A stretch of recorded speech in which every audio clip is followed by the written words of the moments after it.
سلام رفقا، خیلی خوش اومدین به این ویدیو. من پژمانم و توی این کانال هر روز در رابطه با ترید، استراتژی‌های مختلف و بازار فارکس محتوا تولید میکنم. اگه از این سبک محتوا خوشتون میاد حتما کانال منو ساب کنین و اون زنگوله کنارشو بزنین تا هر وقت ویدیو جدید میذارم زودتر از همه با خبر بشین و بیاین ویدیو منو ببینین. خب بریم سراغ استراتژیمون. بچه اونایی که ویدیو اول من ندیدن حتما این ویدیو رو اول ببینن، چون من نکات تکمیلی رو تو این ویدیو گفتم و این بهینه شده اون استراتژیه. یعنی اونو نبینی نمیتونی بفهمی اینجا من چی گفتم، این ممکنه نفهمی. پس حتما ببینین. بریم سراغ استراتژیمون. ما تو ویدیوی قبلی گفته بودیم که تایم 10:30 یعنی کندل ساعت 10:30 15 دقیقه که تموم شد، ما کندل بعدی صبر میکنیم تا بالا یا پایینش بسته بشه، کلوز بده، مثل همین که توی ویدیو دارین میبینین. بعدش اگه پایین بسته شد معامله شورت و اگه بالا بسته شد معامله لانگ 1-2 میگیریم. حد ضررمون هم میشه پشت همون کندل. من این یک ماه قبل رو دارم استراتژیشو تست میگیرم، یعنی بک تست لایو واسهتون دارم همینجا تو همین ویدیو میگیرم، توضیحاتو بهتون میدم. روی صفحه دارم از ماه قبل که یک ماه اخیره تستش واسهتون میذارم، ببینیم نتیجهش چی شده، وین ریتش چقدر بوده و اینکه خب چند درصد میتونیم سود کنیم اگه پراپای 100K 200K اصلا هر پراپی داشتین یا اصلا پراپ تو مرحله چالشه. معامله اولمون سود شد، الان این معامله دومه. معامله دوم میبینین که ما تایم 10:45 دقیقه معامله شورتمون رو باز کردیم و حد ضرر این معامله خورد. خب هیچ مشکلی نداره بچه، روی استراتژی باید پایبند باشین. الان برگشتی این معامله، من گفته بودم اگه حد ضرر خورد تو ویدیو قبلی، گفتم برگشتیش شما جایی که حد ضرر خورد معاملتون رو باز میکنین و حد ضرر بعدیتون میشه نقطه شروع معامله قبلی. اینو دیگه کلا نمیگیریم، چون من اینو تست کردم، بک تست 6 ماهش رو گرفتم، فهمیدم نگیریم معامله دوم بهتره واسه پراپ البته. خب بچه هر استراتژی خب ممکنه 2 روز 3 روز پشت سر هم ضرر بشه. ما هر روز قراره یه دونه معامله تو تایم 10:30 انجام بدیم.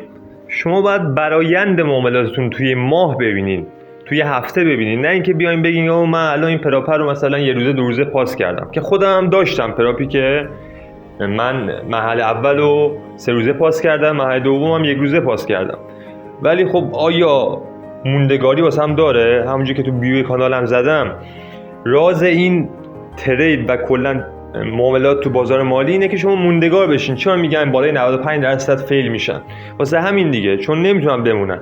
شما به تریدرهای برتر جهانی هم ببینین، میبینین طرف توی ماه 2% 3% کل سودی که گرفته به صورت میانگین توی سال، یعنی هر ماه 2% 3% گرفته. حالا یه ماه شاید 10% گرفته باشه، یه ماه مثلا اصلا هیچ سودی نگرفته باشه، برآیندش شده مثبت.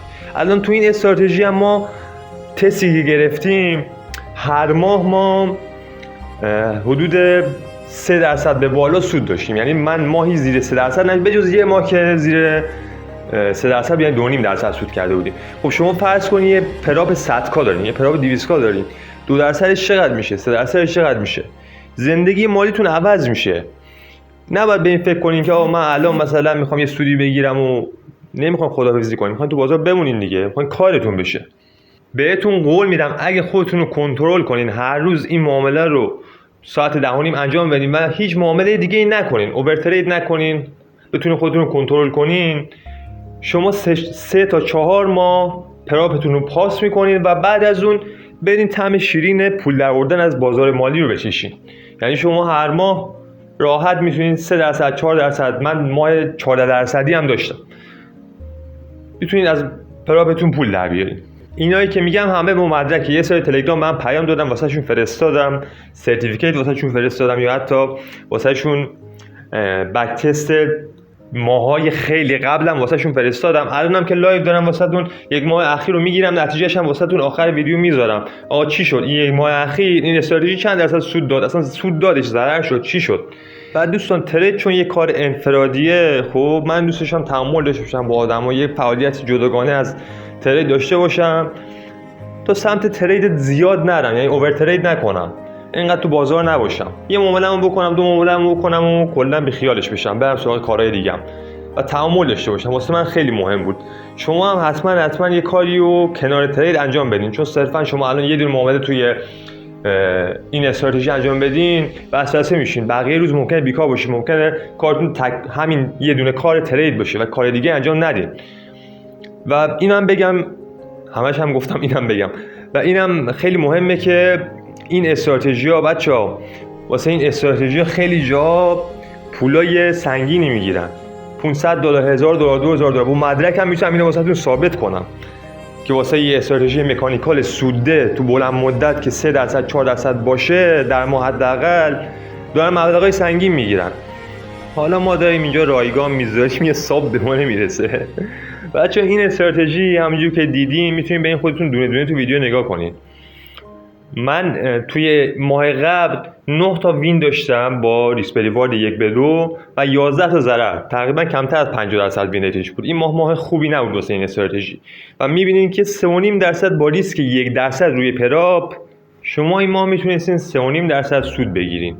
میتونین تستش کنین و اینکه بک تستای بلند مدت تر با ریسکای متفاوت بگیرین، ولی خب 1% چیزیه که من پیشنهاد میدم. امیدوارم موفق و پرسود باشید و ببینم میان دونه دونه به من میگین که من آقا این پراپ 100K و 200K رو ازش سود کردم، پاس کردن که هیچی به کنار. اگه صدا و تصویرم یه خورده کیفیتش پایین بود عذرخواهی میکنم، سعی میکنم درستش کنم و بهتر بشه.